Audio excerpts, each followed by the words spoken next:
다나와입니다.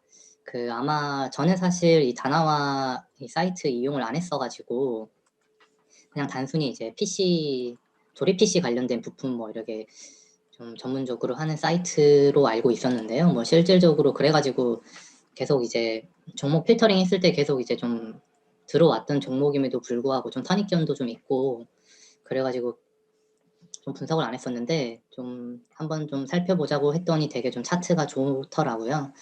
그래가지고 재무제표도 내용이 좋고 그래서 좀 분석을 하게 됐습니다. 뭐 기업은 제가 말씀드린 뭐 컴퓨터 주요 부품을 가격 비교로 시작을 해서 현재는 이제 다양한 상품들을 좀 비교하는 종합 가격 비교 사이트로서 좀 발전을 한 사이트입니다.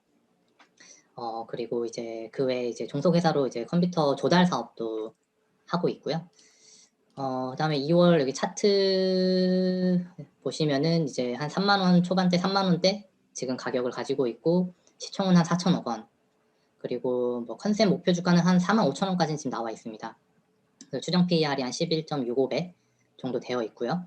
기본적으로 지금 이 다나와라는 이제 회사는 플랫폼 사업을 영위를 하고 있음에도 불구하고 PER이 좀 낮게 좀 잡혀 있다. 지금도 낮지만 꾸준하게 성장하고 있는 성장성을 고려하면은 추정 PER은 더 낮아지고 있기 때문에 이 측면에서 좀 투자 가치가 있다고 판단을 했습니다. 차트 보시면 이때 한번 좀 2월달 초에 좀 크게 올랐었는데요. 당시에 이제 2월 9일 날 이제 손익구조 30% 이상 변동 공시가 있었고 주당 600원 정도의 현금 배당 결정 공시가 있었습니다. 그래가지고 52주 신고가 기록을 했었고요. 근데 다만 이제 그 이후에 그때 올라갔던 거를 지금 거의 다 까먹은 상태고 아마 이제 그 재택근무 뭐 언택트 수요로 들어왔던 이제 신규 매수 물량이 좀 백신 보급된다고 하면서 일시적으로 좀 해소되신 게 아닌가 그렇게 좀 추측을 하고 있습니다. 그다음에 이게 월봉 차트로 보시면은 더 아름다운 차트를 보실 수 있는데 이따가 이제 재무제표에서도 보여드리겠지만 여기 보이시는 이제 16년도 특히 17년도 이후부터는 폭발적으로 성장하고 있습니다. 그리고 뭐 차트로 보시다시피 역성장한 적이 한 번도 없을 만큼 계속 성장을 하고 있고요. 특수관계 지분율은 한 50% 정도 넘고 네, 여기 보시다시피 다양한 카테고리를 가격 비교해주고 있습니다. 지금 사업 내용을 살펴보시면은 이제 뭐 상품 매출, 제품 매출, 뭐 기타 이제 수수료들 해가지고 좀 매출 구성이 좀 다양하게 되어 있는데요.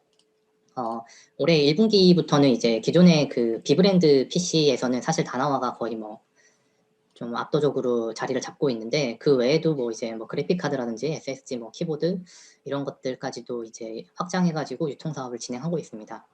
아무래도 이제 플랫폼 사업을 하고 있다 보니까 좀 이제 고정비 효과가 있어가지고 이렇게 뭐 상품들이 추가됨에 따라서 비용이 더 드는 건 거의 없고 수익성이 이제 높진 않지만 상품 구성이 다양해지면서 부분적으로나마 매출액과 영업이익의 개선에 좀 도움이 되는 방향이다라고 볼 수 있겠습니다.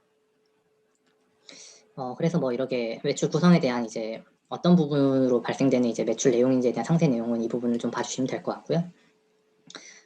그다음에 뭐 이쪽에 제휴 쇼핑 같은 경우에도 2013년도 이후로 네, 계속 성장하고 있고 판매 수수료도 뭐 큰 부분은 아니지만 다 성장을 하고 있습니다.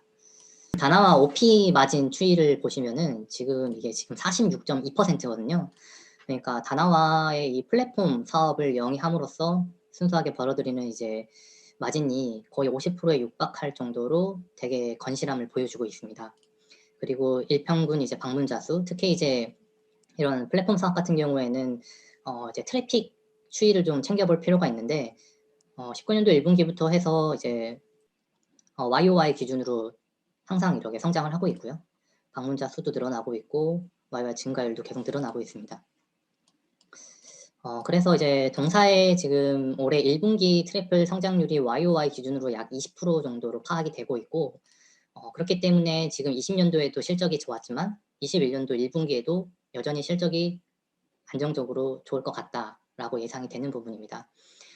뭐 연도별로 보면 18년도에 22%, 19년도에 27.4%, 그리고 이제 20년도 4분기까지 해서 지금 트래픽이 40%까지 올라가고 있었다고 합니다.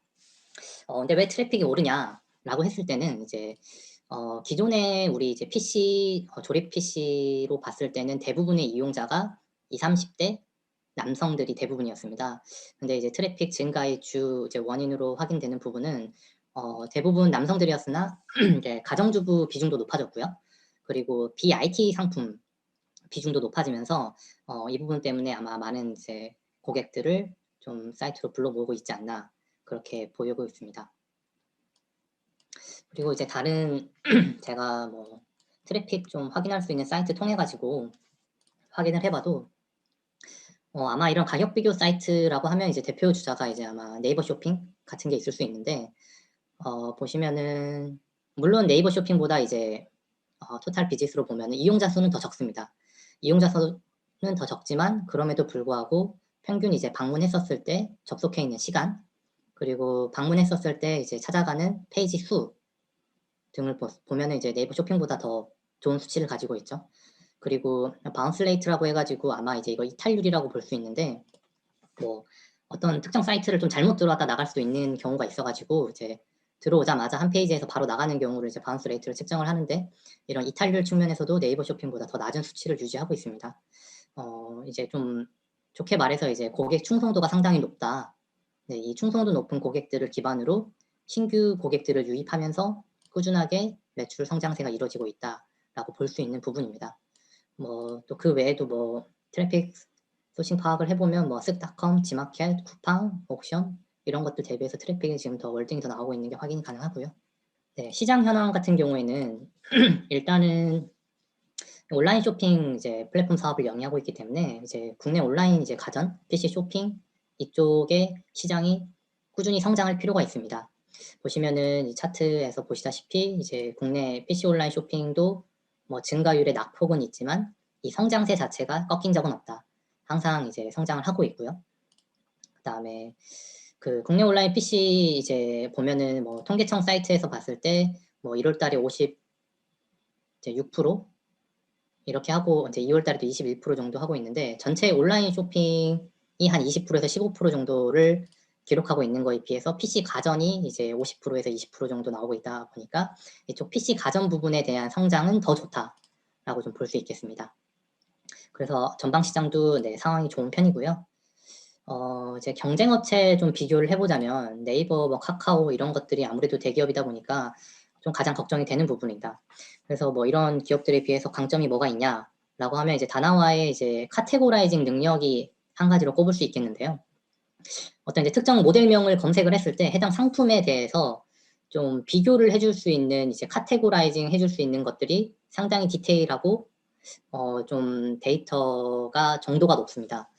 제가 그래서 이제 안마의자 한번 이렇게 검색을 해보면은 사실 제가 옛날에 이제 안마의자 사려고 한번 좀 뭐 이것저것 찾아본 적이 있었는데 뭐 이렇게 검색해보면 마사지 볼, 그다음에 뭐 부가 기능이라고 해가지고 뭐 온풍 시트, 슬라이딩, 리클라이닝 해가지고 뭐 안마 기능도 브레인 마사지, 음파 진동 뭐 이런 것들이 사실 디테일하게 이렇게 다 나오질 않거든요. 이게 하나하나씩 다 들어가서 보고 비교를 해야 되고 뭐 바디 프레임이 뭔지 뭐 이런 것까지 다 나오지가 않는데 옆에 이제 네이버 쇼핑에서도 검색을 해보시면은 이 정도로 나옵니다. 브랜드 정도는 이제 비교가 되고요. 그 다음에 뭐 부위, 어느 부위를 할 수 있느냐, 그다음에 뭐 가격 정도.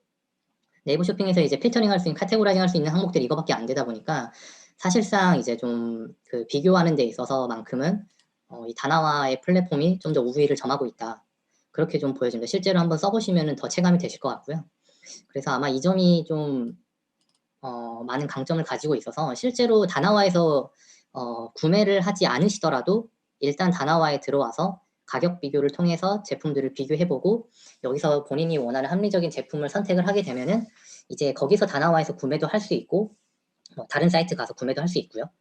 결과적으로 단순히 이제 구매만을 목적을 위한 이제 소비자들을 끌어들이는 게 아니라 이 이제 비교 분석이라는 이 알고리즘을 잘 만들어 놓았기 때문에 그 외에 서비스를 이용하려는 또 고객들도 이제 유입이 되고 있어서 이 부분에 있어서 이 경쟁 업체 대비 좀 강점이 있다. 그렇게 볼 수 있겠습니다. 그다음에 재무 분석을 보면은 이제 전형적인 고정 비용 기업입니다. 그래서 이제 매출이 늘어날수록 좀 레버리지 효과로 수익성이 올라가고 있고요. 16년도 이후에 매출액이 연간 26.3%로 성장하고 있습니다. 네, 그리고 이제 이거 차트가 이제 너무나도 아름다운 차트인데 제가 어떤 기업에서도 이 정도의 차트를 본 적은 없는 것 같은데 07년도 이후에 한 해도 역성장한 적이 없습니다. 역성장한 적 없이 성장을 하고 있고 연평균 수익률이 성장 27% 나오고 있고요. 연 기준으로도 역성장한 적이 없지만 보시면은 이제 16년도 이후로도 분기별로도 역성장한 적이 없습니다. 네, 그만큼 네, 탄탄하게 성장을 하고 있고 현금 흐름도 좋고요. 배당 성향도 지속적으로 이 추이를 유지하고 있습니다. 네, 그래서 전반적으로 이 그래프들을 보시면은 정말 아름다운 그래프를 그리고 있다라고 보여지는 부분입니다. 네, 그래서 뭐 최근에 이제 뭐 향후 전망 같은 걸 보면은 네, 이건 좀 잘못 들어가 있네. 다나와 라이브 쇼핑을 이제 오픈을 해가지고요. 단순히 이제 그 상품들 비교 분석해서 판매하는 거에 그치지 않고 이제 이커머스 라이브 방송 비교까지 좀 서비스 진출을 했습니다. 이 부분이 또 이제 하나의 이제 플랫폼 사업을 영위하고 있으면서 좀 점핑할 수 있는 하나의 좀 계기가 될 수도 있을 것 같고, 말씀드렸다시피 뭐 PC 외에도 가구, 생활용품, 아웃도어 상품을 좀 다양화하면서 영업이익률이 증가하고 있고요.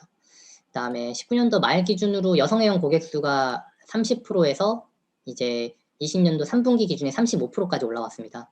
이 고객 베이스가 다양해지고 있는 부분이 좀 긍정적이고, 그다음에 최근에 그 자회사에서 PC방 사업을 하고 있었는데 코로나 직격탄 맞으면서 되게 수익이 안 좋았습니다. 그래가지고 이번에 수익성이 부진한 PC방 사업을 완전히 정리를 했거든요. 그래서 좀 이것도 정리하면서 수익성이 더 개선될 여지가 있습니다. 이 부분은 좀 향후에 좀 기대가 되는 부분이고요. 그래서 종합적으로 의견을 드리면은 장점으로는 이제 경기 사이클을 타지 않습니다. 경기 사이클을 타지 않고 성장성 높은 플랫폼 사업을 영위하고 있어서 앞으로 좀 괜찮은 것 같다라고 좀 보여지고요.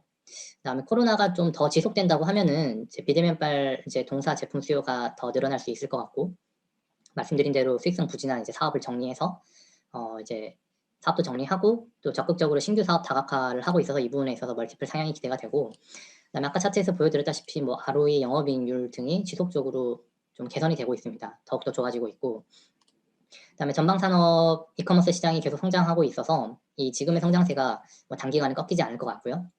그다음에 거래 가능 상품 품목수 증가, 여성애용수 증가로 있어 증가 등으로 이제 플랫폼 가치도 점차 높아지고 있다, 그렇게 보여집니다. 다만 이제 우려되는 사항으로는 이제 코로나가 빠르게 완화하면 아무래도 오프라인 수요가 늘어날 거기 때문에 이에 따른 아마 트래픽 감소는 어느 정도 있을 것이다 라고 보여지고요. 그 다음에 이제 신규 사업으로 들어가 있던 뭐 여행, 자동차, 스포츠, 레저 등 이제 신규 사업으로 들어가 있는 것들이 지속적으로 수익성을 좀 개선시키는 방향으로 끌고 갈 수 있겠느냐라는 부분. 그리고 다나와는 완전한 내수 기업입니다. 해외 트래픽은 거의 1%에서 2%에 불과하고요.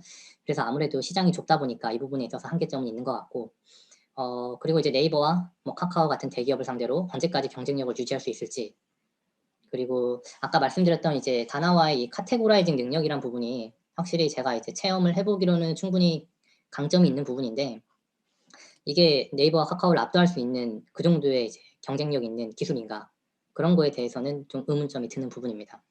그래서 결과적으로 이제 내수 시장이 이제 이 좁은 시장에서 성장을 하고 있기 때문에 매도 타이밍을 잡는다고 하면은 전방 시장이 이제 국내 온라인 쇼핑이 역성장하는 시기가 첫 번째 이제 매도 타이밍으로 잡을 수 있고, 두 번째는 이제 이 다나와가 한 번도 역성장한 적이 없었는데 역성장을 하게 된다면은 그때가 곧 매도 타이밍이 될 수 있지 않을까.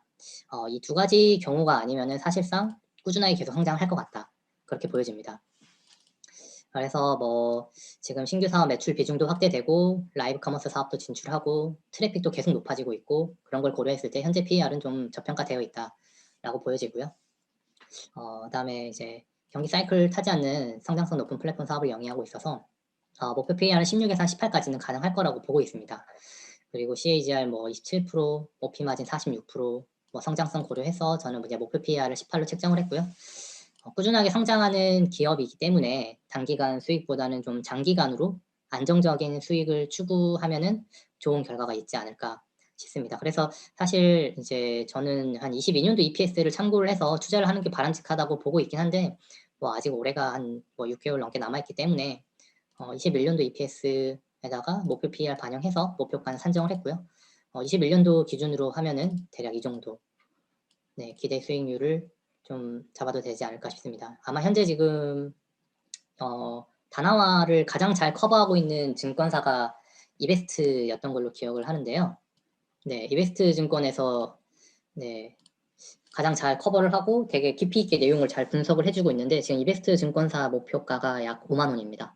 그래가지고 지금 차트를 봤을 때도 이 당시에 뭐 레포트도 나오고 해가지고 많이 올랐었는데 지금 오른 거 다 까먹고 있는 상황이어서 매수하기에는 괜찮은 타이밍이다. 그렇게 좀 생각을 하고 있습니다. 네, 여기까지 발표 드리겠습니다. 그래서 지금 10년 PER 밴드를 다나와의 10년 PER 밴드를 참고해 봤을 때 지금 현재 쭉 10년치 PER 밴드를 보게 되면 지금 PER 12 라인 정도가 이 다나와의 하단 밸류에이션으로 보이고 하단 밸류에이션에 붙어 있는 지금이 좀 매수하기 좋은 시기라고 생각을 했고 현재 올해 목표가 같은 경우는 올해는 지금 실적이 약간 주춤하는 시기이기 때문에 보수적인 밸류에이션으로 이제 14 정도를 목표로 해서 한 36,000원 정도 이제 전고점 회복하는 수준으로 이제 좀 목표를 잡을 수가 있겠고 현재 중단 밸류에이션 같은 경우는 한 14에서 16 정도를 볼 수가 있겠는데 이제 내년은 다시 실적 성장이 다시 이루어지면서 플랫폼 매출 비중도 늘어나고 신규 사업도 붙게 되면서 밸류에이션이 좀 14보다는 좀 더 상향된 16까지 볼 수 있다는 측면에서 이렇게 좀 넓은 밴드의 목표가를 좀 선정을 했고요. 그래서 금액으로 따지면은 이제 한 42,000원에서 48,000원 정도가 내년 기준 목표가로 볼 수가 있을 것 같습니다. 그래서 매수에 참고하시면 되겠습니다.